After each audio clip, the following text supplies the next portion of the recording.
Assalamualaikum warahmatullahi wabarakatuh. Selamat pagi teman-teman semua, semoga sehat selalu. Kami dari kelompok 6 akan menjelaskan materi mengenai achievement problem atau masalah penugasan. Ya, kita langsung lanjut aja ke slide selanjutnya. Sebelum kita masuk ke materi, perkenalkan kami dari kelompok 6 untuk memperkenalkan diri. Yang pertama, di sini ada saya sendiri, Muhammad Farhan Noradifan, NIM 181080343. Yang kedua ada Mbak Alvista Diah Mega Safitri, NIM 181080363. Selanjutnya ada Mbak Dian Amelia, NIM 181080313. Dan yang terakhir ada Mbak Khairul Arifah, NIM 181080381. Sebelum kita masuk ke materi, alangkah baiknya kita masuk ke pendahuluan terlebih dahulu. Di sini kita akan membahas sedikit mengenai materi yang akan kita bahas. Di sini ada 4 poin. Poin pertama yaitu adalah masalah penugasan berkaitan dengan keinginan perusahaan dalam mendapatkan pembagian atau alokasi tugas yang optimal. Dalam arti apabila penugasan tersebut berkaitan dengan keuntungan, maka bagaimana alokasi tugas dapat memberikan keuntungan yang lebih besar atau maksimal. Begitu pula sebaliknya dengan biaya. Yang kedua, permasalahan penugasan atau achievement problem merupakan kasus dari persoalan program linear dengan tujuan untuk mencari keuntungan maksimum dengan biaya seminimum mungkin. Yang ketiga adalah penugasan, yaitu menetapkan jumlah sumber-sumber pekerja yang ditugaskan kepada sejumlah tujuan atau satu sumber untuk satu tujuan hingga didapat ongkos total minimum atau keuntungan maksimum. Sebagaimana contohnya yaitu adalah penempatan karyawan pada posisi jabatan di perusahaan, pembagian tugas salesman, dan lain-lain. Nah, di sini kita masih membahas mengenai pendahuluan mengenai materi kita. Di sini kita membahas mengenai salah satu cara dalam menyelesaikan masalah penugasan, yaitu dengan menggunakan algoritma Hungaria. Apa itu algoritma Hungaria? Algoritma Hungaria adalah salah satu algoritma yang digunakan untuk menyelesaikan persoalan masalah achievement. Versi awalnya, yang dikenal dengan metode Hungarian, ditemukan dan dipublikasikan oleh Harold Kahn pada tahun 1995. Algoritma ini kemudian diperbaiki oleh James Pankhurst pada tahun 1957. Oleh karena itu, algoritma kini kemudian dikenal juga dengan algoritma Kuhn-Mankus. Algoritma yang dikembangkan oleh Kuhn ini didasarkan pada hasil kerja dua orang matematikawan asal Hungarian lainnya, yaitu Denis Konik dan Gino Egervary. Keberhasilan Kuhn menggabungkan dua buah penemuan matematis dari Gino Egervary menjadi satu bagian merupakan hal utama yang menginspirasikan lahirnya algoritma Hungaria. Dengan menggunakan algoritma ini, solusi optimum sudah pasti akan ditemukan. Namun untuk hal ini kasusnya dibatasi, yaitu bila ingin menemukan solusi terbaik dengan nilai minimum atau least cost search. Selanjutnya kita akan membahas mengenai tujuan dari masalah penugasan. Nah, di sini adalah model-model penugasan bertujuan untuk mengalokasikan sumber daya atau sejumlah sama dengan pekerjaan pada biaya total minimum. Penugasan dibuat atas dasar bahwa setiap sumber daya harus ditugaskan hanya untuk satu pekerjaan. Untuk suatu masalah penugasan N kali N, jumlah penugasan yang mungkin dilakukan sama dengan N faktorial karena berpasangan satu-satu. Nah, di sini kita mulai masuk ke pembahasan. Yang pertama ada masalah minimasi biaya. Nah, kita nanti akan menjabarkan materi ini secara step by step. Jadi mohon teman-teman bisa menyimak dengan perlahan dan yang penting teliti. Ya, kita masuk. Yang pertama kita membahas mengenai minimasi biaya. Apa itu minimasi biaya? Ya, minimasi biaya adalah cara untuk menentukan biaya program terendah dengan asumsi besar manfaat yang diperoleh sama. Nah, di sini ada contoh perhitungan masalah minimasi. Sebuah perusahaan kecil mempunyai 4 pekerja yang berbeda untuk diselesaikan oleh 4 karyawan. Biaya penugasan seorang karyawan itu untuk pekerja yang berbeda juga berbeda karena sifat pekerjaannya berbeda-beda. Setiap karyawan memiliki tingkat keterampilan dan latar belakang yang berbeda pula, sehingga biaya penyelesaian pekerjaan yang sama oleh para karyawan yang berlainan juga berbeda. Pertanyaannya, bagaimana menugaskan keempat karyawan untuk mengerjakan keempat tugas agar total biaya minimum? Nah, di sini kita bisa menyimak ada tabel ya teman-teman. Nah, ini ada pekerjaan 1, pekerjaan 2, pekerjaan 3, pekerjaan 4, dan yang bawahnya ada karyawan A, B, C, dan D. Di sini juga udah ada porsinya tiap karyawan dan bagaimana pembagian pekerjaannya. Nah, ini nanti akan dijelaskan dan dibahas oleh presentator selanjutnya. Kemudian pada slide ini saya akan menjawab pertanyaan dari yang sudah dibacakan oleh presentator sebelumnya. Adapun langkah-langkahnya yaitu yang pertama, mengubah matriks biaya menjadi matriks opportunity cost atau biaya peluang, kemudian mengurangkan nilai setiap baris dengan nilai terkecil setiap baris. Pada tabel pertama di sini, setiap barisnya memiliki nilai terkecil, yaitu dari baris pertama ada nilai terkecilnya 150, baris kedua 140, kemudian baris ketiga 200, dan baris keempat 160. Nah, kemudian setelah mengetahui nilai terkecil pada setiap barisnya, lalu nilai lain pada baris tersebut dikurangkan dengan nilai terkecil pada baris tersebut juga. Seperti pada contoh di sini, pada baris pertama nilai terkecilnya adalah 150. Maka pada baris pertama 150 tadi dikurang dengan 150 sama dengan 0. Kemudian 200 dikurangi 150 sama dengan 50. 180 dikurangi 150 sama dengan 30. Kemudian 220 dikurangi 150 sama dengan 70. Begitupun seterusnya pada baris-baris selanjutnya. Langkah selanjutnya yaitu diperiksa apakah setiap kolom telah mempunyai nilai 0 atau belum.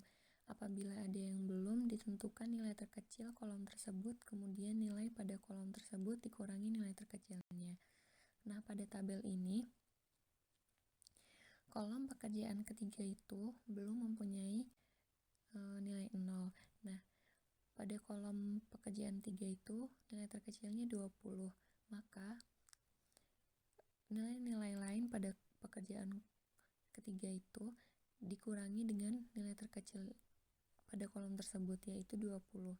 Nah, tabel selanjutnya ini yang di blok warna kuning itu pada kolom pekerjaan ketiga ada yang pertama nilai 30 dikurangi 20 sama dengan 10, 70 dikurangi 20 sama dengan 50, 30 dikurangi 20 sama dengan 10, kemudian 20 dikurangi 20 sama dengan 0.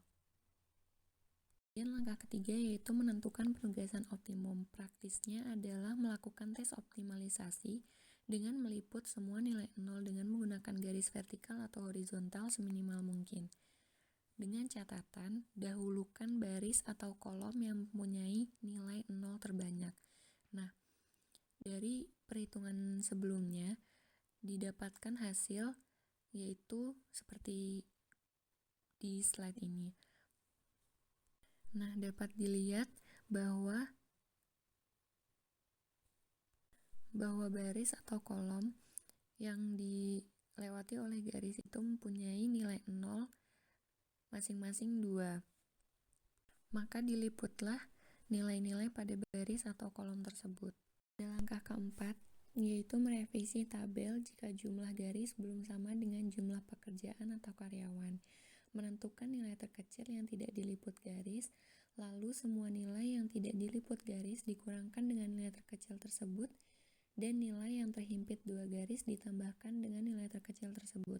Nah, pada hasil sebelumnya tadi hanya didapatkan 3 garis, sedangkan di sini ada 4 pekerjaan dan 4 karyawan, maka masih kurang 1 garis.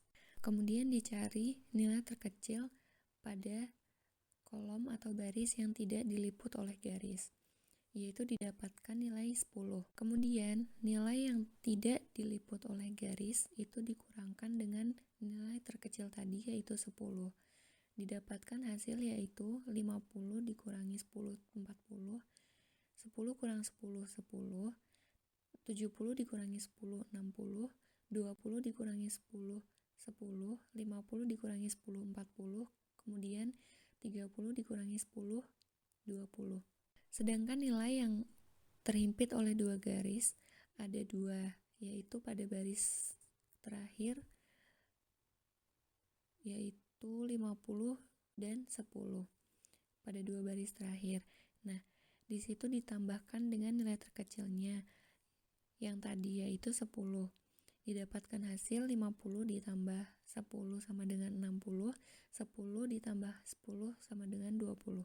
Sampai pada langkah terakhir didapatkan hasil penugasan optimum di mana semua baris atau kolom itu sudah ada nilai nolnya dan garisnya sudah sama dengan jumlah pekerja dan karyawannya, yaitu 4. Dengan alokasi sebagai berikut, yaitu karyawan A mengerjakan pekerjaan 3 dengan biaya 180, kemudian karyawan B mengerjakan pekerjaan 1 dengan biaya 140, kemudian karyawan C melakukan pekerjaan 2 dengan biaya 200, dan yang terakhir ada karyawan D melakukan pekerjaan 4 dengan biaya 160, dan total biaya yang dikeluarkan yaitu Rp680.000. Nah, terdapat masalah kedua, yaitu jika jumlah pekerjaan tidak sama dengan jumlah karyawan maupun sebaliknya. Nah, di sini bila terdapat jumlah pekerjaan yang lebih besar dari jumlah karyawan, maka harus ditambahkan suatu karyawan semu atau dummy worker. Biaya semu adalah sama dengan 0, karena tidak akan terjadi biaya bila suatu pekerjaan ditugaskan ke karyawan semu. Atau dengan kata lain, karena sebenarnya pekerjaan itu tidak dilaksanakan. Sebaliknya, bila jumlah karyawan lebih besar dari jumlah pekerjaan, maka harus ditambahkan suatu pekerjaan semu atau dummy job. Seperti contoh tabelnya, di sini ada yang pertama, jika yang ditambahkan karyawan semu atau dummy worker, maka baris pada karyawan itu ditambahkan sesuai dengan pekerjaannya. Nah, langkah penyelesaiannya juga sama. Kemudian yang kedua, jika yang ditambahkan pekerjaan semu atau dummy job, itu yang ditambahkan adalah kolomnya, kolom pekerjaan, karena karyawannya lebih banyak daripada pekerjaannya. Ini akan diberi contoh jika yang terjadi itu jumlah pekerjaannya lebih banyak daripada jumlah karyawan, maka yang harus ditambahkan adalah karyawan semu atau dummy worker. Bagaimana menugaskan ketiga karyawan untuk mengerjakan keempat pekerjaan tersebut agar total biaya tetap minimum. Nah, pada tabel ini bisa dilihat bahwa pekerjaannya itu ada 4 dan karyawannya hanya 3. Kemudian ditambahkan kolom dummy worker di sebelah paling kanan. Nah, langkah yang pertama, karena jumlah tiap baris telah memiliki angka 0. Kenapa 0? Karena dummy worker itu sendiri kan namanya karyawan semu, jadi dia nilainya itu sama dengan 0. Nah, karena jumlah tiap baris telah memiliki angka 0, maka langsung saja dicoret bagian kolom dummy worker tadi. Nah, sekarang tinggal mencari nilai terkecil pada setiap kolom yang lainnya. Kemudian nilai pada kolom lain itu dikurangi dengan nilai terkecil pada kolom masing-masing didapatkan, yaitu pada kolom pertama itu ada 140, kolom kedua itu ada 160, dan kolom ketiga itu ada 180. Contoh saja pada kolom pertama itu, karena nilai terkecilnya 140, maka semua nilai dikurangi 140, yaitu 150 dikurangi 140, 10, 140 kurangi 140 sama dengan 0, 250 dikurangi 140 sama dengan 110, kemudian 170 dikurangi 140 sama dengan 30. Begitupun pada kolom-kolom selanjutnya. Kemudian langkah kedua yaitu menentukan penugasan optimum. Praktisnya adalah melakukan tes optimalisasi dengan meliput semua nilai 0 dengan menggunakan garis vertikal atau horizontal seminimal mungkin. Nah, di sini sudah didapatkan semua kolom dan semua barisnya itu ada nilai 0-nya ya. Jadi langsung aja di garis vertikal dan horizontal. Kemudian jangan lupa yaitu dahulukan baris atau kolom yang mempunyai nilai 0 terbanyak.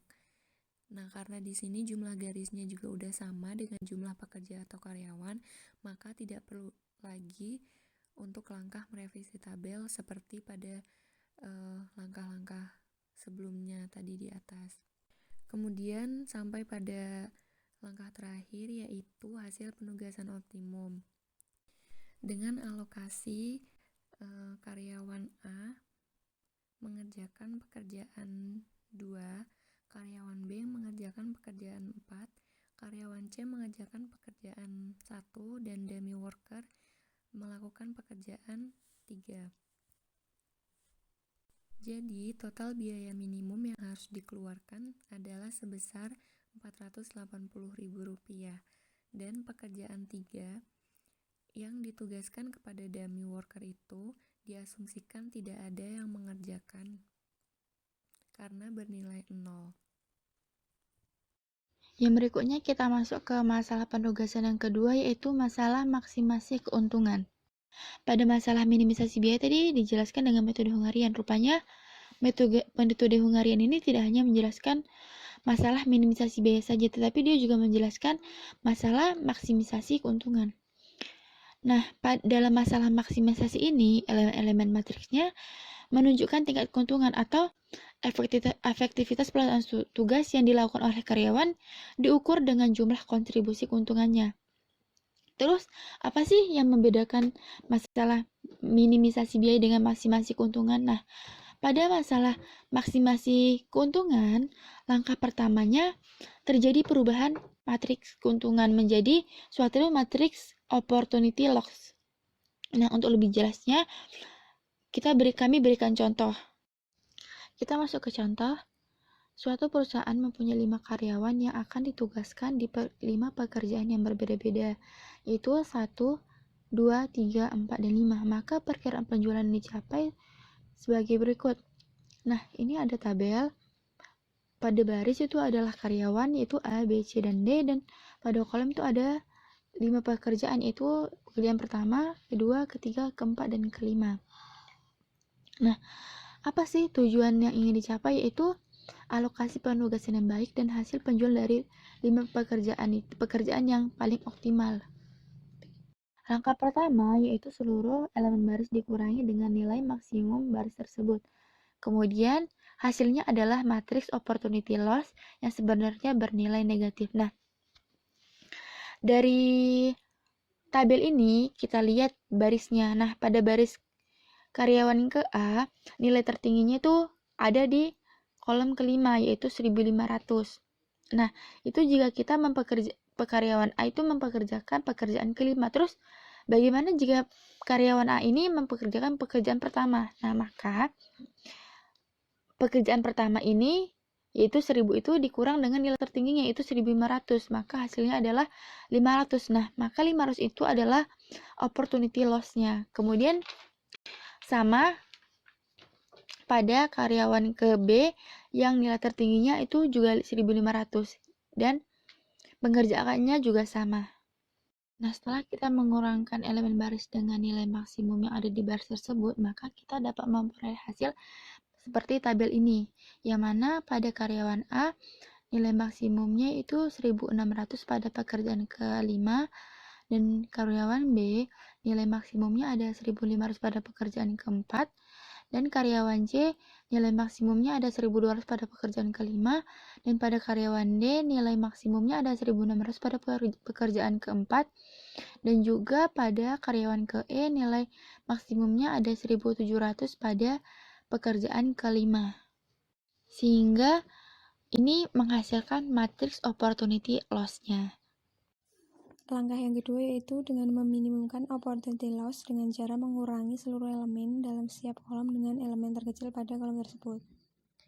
Nah, tapi yang perlu diingat dan digarisbawahi pada langkah kedua ini, dalam meminimumkan opportunity loss itu hanya pada kolom yang belum ada nilai nolnya saja.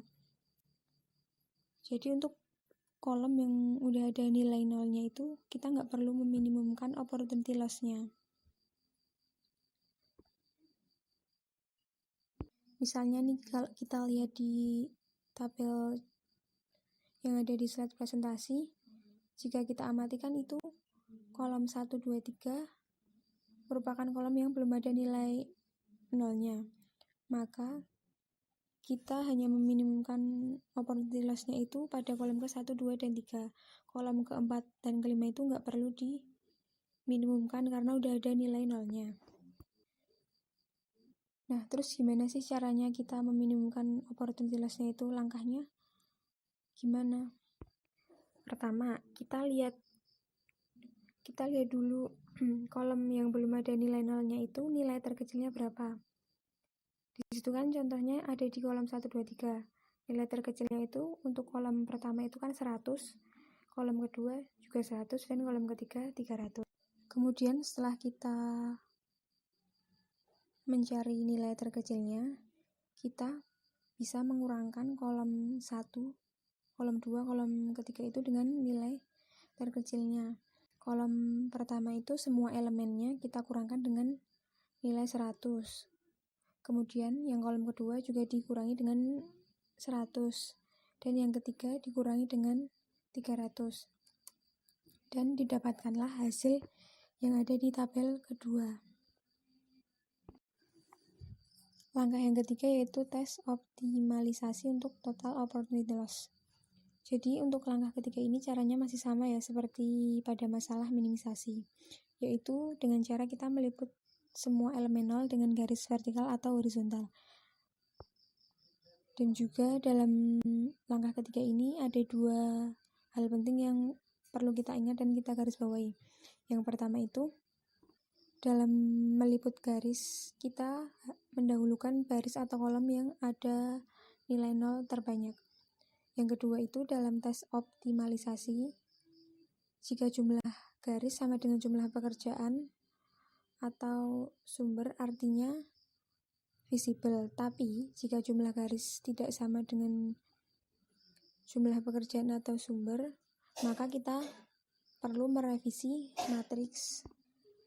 Nah, dalam contoh yang ada di slide presentasi, itu jumlah pekerjaan dan sumbernya itu ada 5. Sedangkan garis yang meliput nilai nolnya itu hanya ada 4. Nah, maka kita perlu melakukan atau merevisi matriks. Cara yang keempat, merevisi matriks. Jadi caranya untuk merevisi matriks itu dengan mengurangi elemen yang tidak tertutup garis dengan nilai terkecil dari elemen yang tidak tertutup garis horizontal.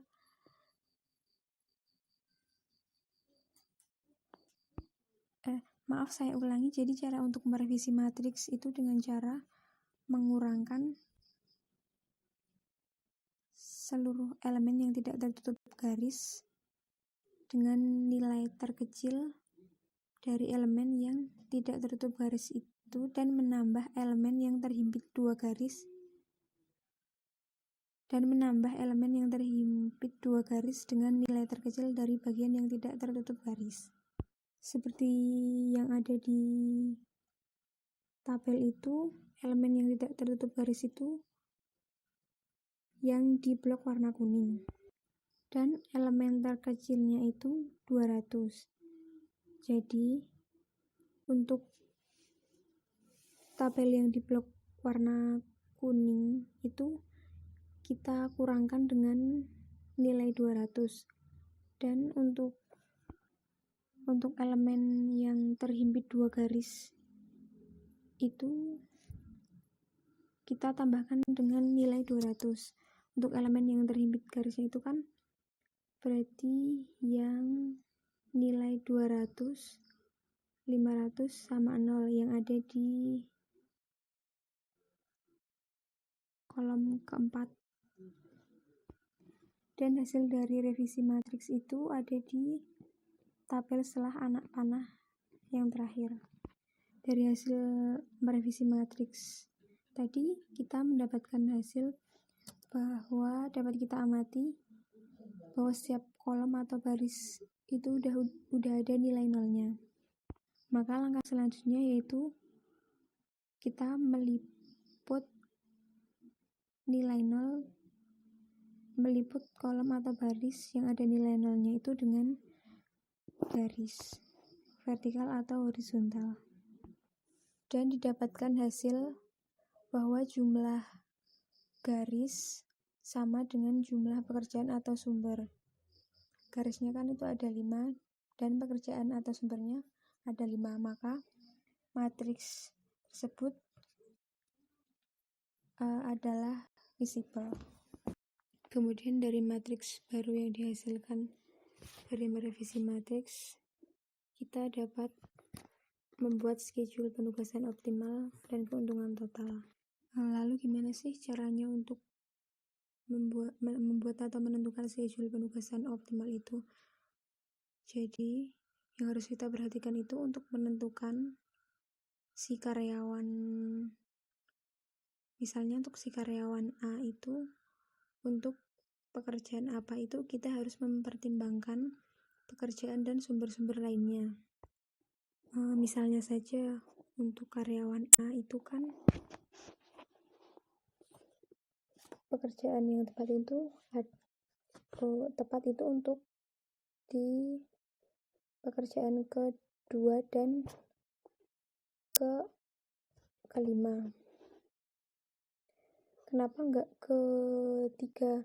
Karena jika A dipekerjakan di tugas ketiga itu, maka nanti E tidak mendapatkan